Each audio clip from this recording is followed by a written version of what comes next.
بسم اللہ الرحمن الرحیم۔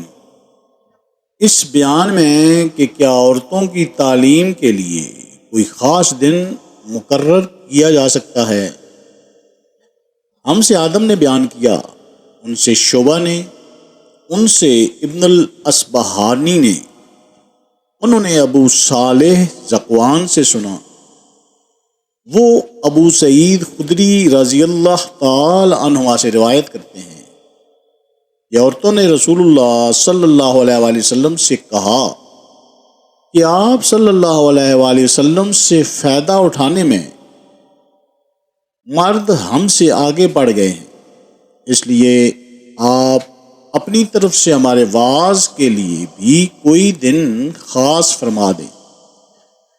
تو آپ صلی اللہ علیہ وآلہ وسلم نے ان سے ایک دن کا وعدہ فرما لیا۔ اس دن عورتوں سے آپ نے ملاقات کی اور انہیں واعظ فرمایا اور مناسب احکام سنائے۔